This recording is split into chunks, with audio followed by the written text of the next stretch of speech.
Hola. Hola, buenos días. Bueno, bienvenidos todos. Muchas gracias por venir a este acto que, bueno, en realidad está organizado por los miembros del ESCOGE, Escenario del Cómic de Getafe, que hemos sido invitados por el Getafe Negro para dar esta charla en la que vamos a tratar un poquito de relacionar el cómic con el género negro, porque bueno, generalmente siempre nos centramos mucho en la literatura, en el cine, etcétera, y nos olvidamos de que otro medio como es el cómic pues también tiene mucho que decir y ha dicho mucho a lo largo de la historia sobre el género negro. Con nosotros tenemos a tres autores, tres madrileños. Enrique Sánchez Abulí estaba invitado inicialmente, no ha podido venir por problemas de salud, pero bueno, lo tenemos en nuestros recuerdos y en algunas imágenes que aparecerán en esa presentación. Aquí a mi izquierda tengo a Juan Díaz Canales, que es guionista. Creo que empezaste trabajando en animación, allí fue donde conociste a Juanjo Guarnido y de alguna manera un poco le cediste el dibujo de un personaje que tú habías creado que se llama Black Sad, un detective gatuno. Para quien no lo conozca, aunque es posible que todos lo conozcáis, espero que así sea, esta es la serie que ellos han creado, que hasta el momento lleva publicado 3 números, Black Sad. Bueno, 4. Lleva 4 números, perdón. Y que bueno, es un auténtico éxito en España y sobre todo en Francia, donde vende auténticas millonadas. A continuación tenemos bueno, también deciros que Juan Díaz Canales no solo ha creado esta serie, sino que bueno, con otros autores distintos de Juanjo pues ha trabajado en series como Los Patricios o Fraternity, con Munuera, etc. Bueno, a continuación tenemos a Keiko, otro madrileño de larguísima trayectoria que empezó a trabajar, yo creo que a finales de los años 80 en la revista Madrid. A mediados. En la revista Madrid, donde ya empezaba a dar síntomas de su querencia por el tema negro y sobre todo las temáticas oscuras y bastante turbias, inquietantes, y que ha mantenido hasta el día de hoy. La verdad es que dentro de su biografía, por llamarla de alguna manera, digamos que el tema negro entronca de forma bastante tangencial, pero siempre hay algún atisbo, algún indicio de que se mueve en ese territorio.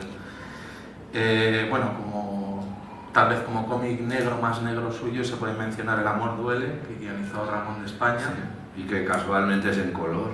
Es el único en color. Exacto. Sí. El único la historia larga en color, sí. Y también Cuatro botas, porque bueno, digamos que se transcurre en un interrogatorio policial, etc. Sí. Y bueno, yo simplemente para mostraros también una obra suya, este es el último cómic que ha publicado, que se titula Ojos que ven, que es una recopilación de sus prácticamente casi 30 años como autor, y son historias cortas, y aquí también encontraréis bastantes historias de género negro aproximadamente. Y por último tenemos a Antonio Navarro, que también ha desarrollado, igual que Juan ha trabajado en animación. Tú estás bastante metido en el mundo del cine, creo. Bueno, tangencialmente, como todo en mi vida. Has tocado también muchos palos y muchas cosas, pero también, por supuesto, has realizado cómic, por eso estás aquí. Y en concreto, yo tengo esta edición de un cómic suyo que se llama Por Soleá, es una historia de género negro ambientada en Madrid de finales de los años 40. Y que, bueno, lamentablemente yo tengo esta edición que digamos que es, por decirlo de alguna manera, la mala, ¿no? Porque unos años después publicamos de eso, sí, unos años después apareció otra bastante más grande, en color y con una presentación mucho más interesante. Bueno, para comenzar un poquito, por ponernos en contexto, una pregunta un poquito general para los tres, para que me respondáis los tres, simplemente si realmente sois aficionados al género negro y de dónde venís dentro del género negro, qué obras pueden haberos interesado más, os pueden haber llevado a luego introducirlo en vuestro trabajo. Que empiece Keiko. No sería mejor así, de izquierda a derecha, o como... Venga, bueno, yo, digamos que mi relación con el género negro, aparte de que como autor, de alguna manera, pues he estado involucrado en él, también no tirado a la piscina así, sin más del género negro, sino utilizando el género negro para conseguir otras cosas. Es decir, no soy un autor de tebeos de género negro. Pero bueno, pues lo mismo me ocurre como lector. Digamos que como lector no soy ningún especialista en género negro, pero sí me ha interesado la literatura negra, obviamente. casi más la literatura, bueno, los clásicos, Hammer, pero sobre todo la literatura negra europea me parece más que interesante. Como, digamos, lector, como aficionado a la lectura, ¿no? Lo que me ha interesado del género negro siempre ha sido la estructura. Como narrador, ya digamos, en lo profesional, siempre me ha interesado cómo la utilización de, pues, por ejemplo, el enigma, por ejemplo, lo siniestro, dibujar, a pesar de que el género negro se mueve, el título habla de negro, creo que se mueve siempre en los grises, en que los personajes nunca son lo que parecen, y los personajes tienen siempre una doble lectura y se manejan, se retratan no en el negro ni en el blanco, sino en la gama de grises. Eso sí me ha interesado siempre del género. Y la estructura, pues, de que la estructura narrativa clásica, tanto para asumirla como para romperla, pero que sí me ha interesado, ¿no? El que alguien siga el hilo de un enigma, que descubra cosas que como lector aún no conocemos, y en fin, que los autores se reservan ciertas sorpresas a lo largo de la historia. Toda esa estructura sí que es algo que he intentado utilizar como narrador. Y ahí lo dejo. Pues en mi caso, yo, antes que la literatura o que las películas, que siempre, pues bueno, es algo que entra más ya cuando eres más adolescente o algo más mayor para poder comprenderlo. Mi afición por el género negro, básicamente, o sea, tiene su fundamento en el espíritu de Will Eisner. Yo cuando, después de estar leyendo tebeos, ¿no? Prácticamente desde que tengo uso de razón, pues claro, uno leía los tebeos de Bruguera, los tebeos de Asterix, algo de superhéroes y tal. Decías, bueno, te movías ahí entre algún tebeo de aventuras, el Tarzán, Príncipe Valiente, y un día, pues, no lo sé, yo a lo mejor tenía 11 años o así, cayó en mis manos un tebeo de Garbo, aquellos que publicaban, ¿no?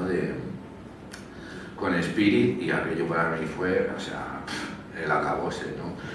O sea, decir, ¿qué es esto, no? ¿Qué son estos encuadres, esta puesta en escena, estas historias en las que el protagonista ni siquiera es protagonista muchas veces?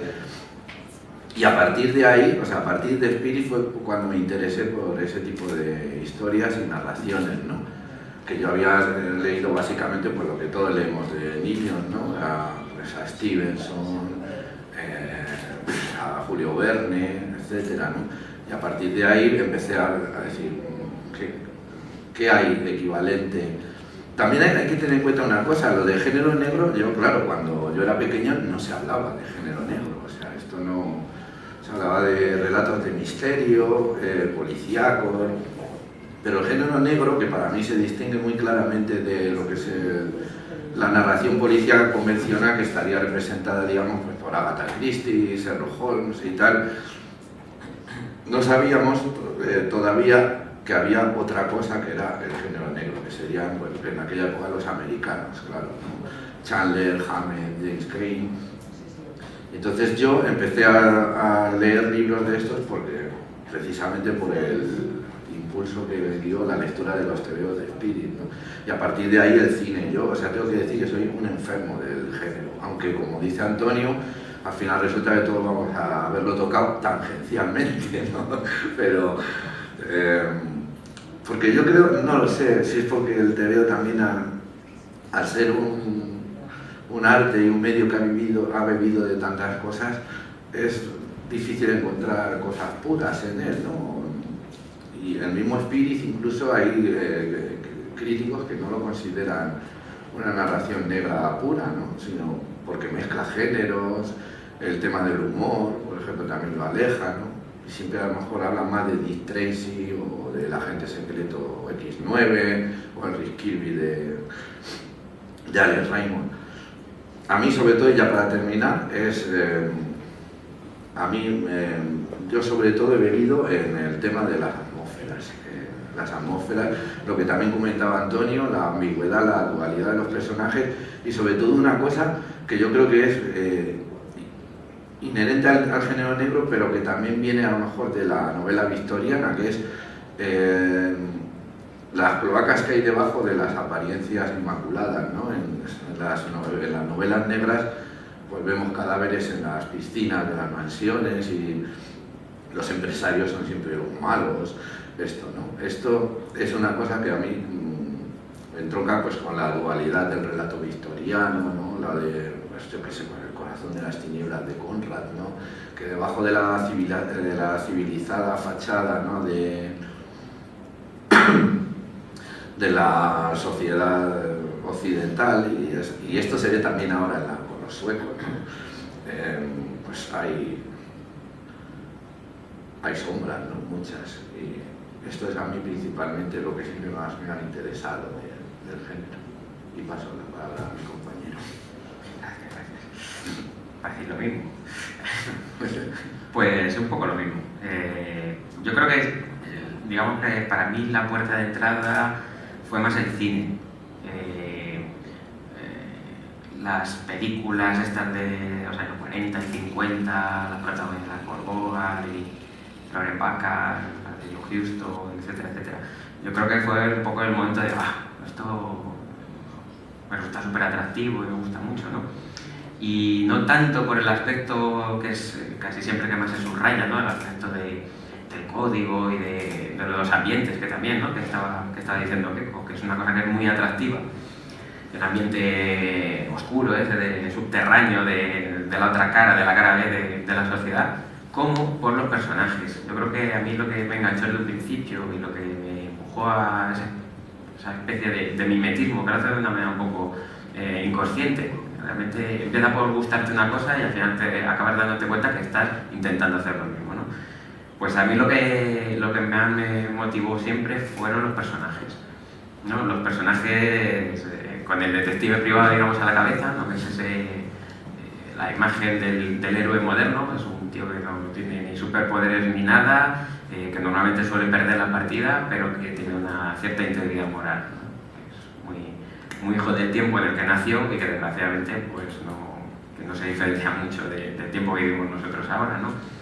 El tío que, a pesar de la fachada cínica hacia el exterior, pues tiene una moral inquebrantable, ¿no? Y es capaz de enfrentarse a fuerzas que le superan, porque, como dice que pues son los empresarios, la gente del dinero, el poder, etcétera, y aún así no se rinde y va por ellos. Y en ese sentido, pues, claro, te acercas de una manera tangencial porque según vas viendo más películas o leyendo más libros, te das cuenta que ese tipo de héroe moderno, no empieza ahí, sino que viene un poco de Conrad, de Stevenson, donde ya los personajes tenían algo más, o sea, ya el maniqueísmo aquel había caído y ya veías que eran héroes con luces y con sombras, y eso hace que amplíes un poco tu espectro de lecturas o de visionados de películas y de gustos hacia pues, novelas de aventuras, etcétera, etcétera, ¿no? Y bueno, un poco eso es lo que el acercamiento, ¿no? Y el despertar al género que tuve. Pues tenía una pregunta que, como sois tan buenos invitados, me habéis respondido ya. Es fantástico porque era un poco así como, digamos, trama, ambientación y personaje. ¿Qué es lo que más os interesa o lo que más empleáis en vuestra obra y por qué? Y bueno, Antonio más o menos se ha interesado, digamos, con una parte de la trama, que sería la estructura, etcétera, que le interesa, que nos ha hablado de las ambientaciones y Juan de los personajes, con lo cual parece que cada uno... No estaba preparado, ¿eh? No estaba preparado. Cada uno de ellos, por ejemplo, de trama y de estructura, digamos que es la arquitectura, en lo que estoy totalmente de acuerdo con Juan, que lo fundamental de las historias son los personajes, siempre son los personajes. Las emociones de los personajes son lo que lleva al lector a continuar la historia, a interesarse. Sin emociones y sin personajes que las produzcan no existe obra. O sea que es un poco la cocina de cómo está estructurada la novela gráfica. Siempre es una excusa para narrar cosas que tienen que ver más con lo carnal, ¿no? Bueno, de hecho, tu obra, Por Soleá, está inspirada en una canción, ¿no? De Joan Manuel Serrat. Es una historia también extraña, de ¿no? personajes. Sí, está justamente viniendo hacia acá, porque me imaginaba que, como es algo que aparece en el epílogo de la nueva versión, de la nueva edición, que habla de que se generó sobre el recuerdo que yo tenía casi de niño, de adolescente, de esa canción, etc. Que es verdad, pensaba que en muchos de mis trabajos la inspiración inicial era la música, porque estaba pensando, por ejemplo, Simón, que eso no lo sabe casi nadie, la historia que genera el personaje, que es un personaje de aventura, en fin, no tiene que ver con la novela negra, pero es un poco... Es una canción también, es una canción de la tierra, que también no tiene nada que ver con la historia, pero que es lo que me genera un poco el universo que va acomodando mi cabeza a la hora de generar la historia. Y es lo que me ocurrió con el romance de Curro el Palmo, que es una canción larguísima de Serrat, que describe un poco pues, la posguerra española, un universo de extraperlo, de gente perdedora, de flamenco, etc. Entonces, ese universo lo transcribí en una historia, no era con intención de adaptar lo que narra Serrat, es decir, era retomar ese universo, ¿no? Ese universo y ver de qué forma esa España de posguerra, en la que finalmente la gente que se retrata son todos perdedores, es una España en la que nadie ganó nada, todos perdieron.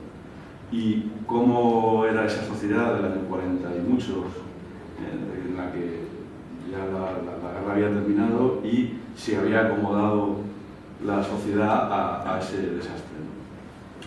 Y cómo mostrar eso, de qué forma mostrarlo en una historia y mostrar personajes que han sufrido ese desastre de la guerra, se me ocurrió que podía ser un buen método el género negro, ¿no? De alguna manera, adaptar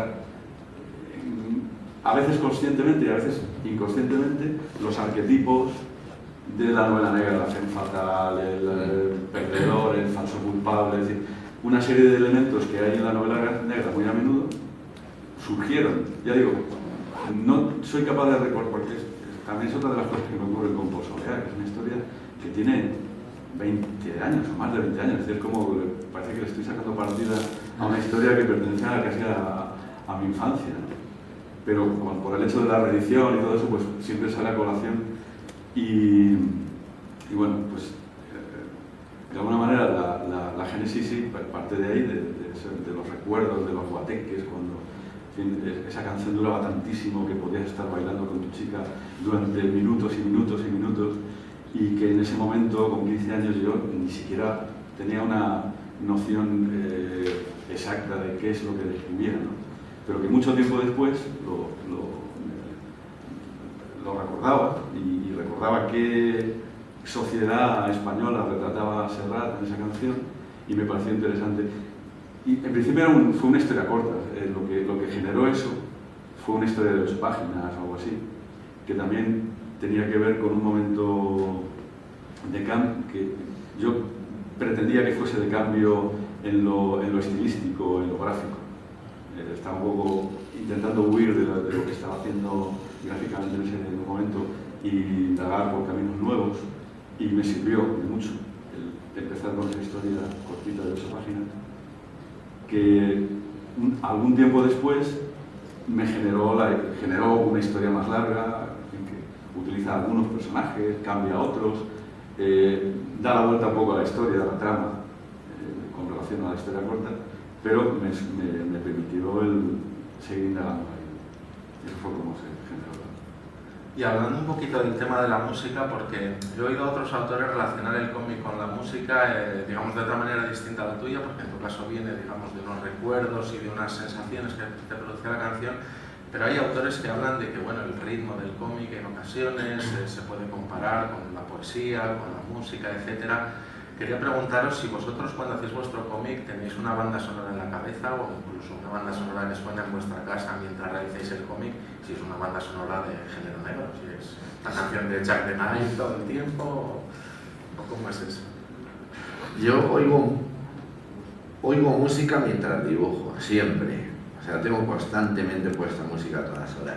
Sin embargo, si hay algo que me encanta de los tebeos es que sean silenciosos. O O sea, ya no me podría imaginar, o sea, abrir un TVO y que, yo que sé, llevara un chip o algo y sonara una música, ¿no? O sea, sí es verdad que piensas, ¿no? Piensas en, como dices, en ciertas estructuras musicales, a lo mejor. Vamos a ver, por ejemplo, a mí me gusta comparar un poco lo que hago, eso, ¿no? Con coger una, como hacen los músicos de jazz, coges una melodía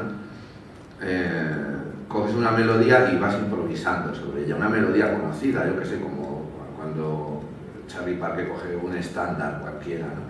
Y tú empiezas ahí pues a marearlo, y esto sí, con cierto ritmo, lo de la poesía tienes razón, pero ya tanto como música, yo por ejemplo lo que creo que siempre ha fracasado es la representación de la música en los tebeos. Yo nunca acabo de verlo, leo historietas sobre músicos y tal, quiero decir, los ves ahí tocando los instrumentos y tal, y efectivamente no sé, no llega, falta eso, ¿no? Falta la presencia física de la música.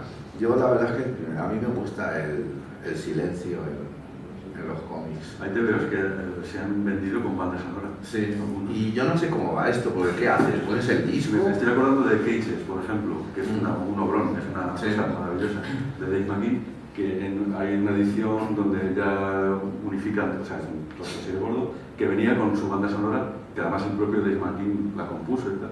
Yo nunca he podido leerlo con una banda sonora. Es decir, me pasa como a ti. No, ¿pero qué haces? Además, yo necesito mi propia banda sonora. Tienes además que leer al mismo tiempo que suena la música, o sea, pero llevará unos tiempos, te dirá, hasta aquí pues esta canción, hasta la página 10 va esta canción, de la 10 a la 15 va... Como los audiocuentos esos antiguos que te pasa la página.